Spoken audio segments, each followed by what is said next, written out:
বলছে মা কেমন আছে? ভালো আছে, ডাক্তার ভালো ছিল, না হলে মাকে বাঁচানো যেত না, ব্যাস শিরক হয়ে গেল। বলছে নৌকাটা ডুবে যাচ্ছিল, মাঝি ভালো ছিল, না হলে নৌকা ডুবে যায়।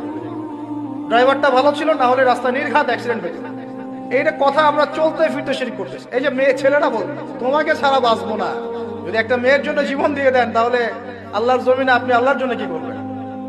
তো এই যে অনেক গানও আছে, দেখবেন অনেক গানের লিরিক্স গুলো, ম্যাক্সিমাম গানের লিরিক্স এর মধ্যে দেখবেন শিরকি কথা আছে। খেয়াল করে দেখবেন ম্যাক্সিমাম গানের লিরিক্স এর মধ্যে শিরকি কথা আছে।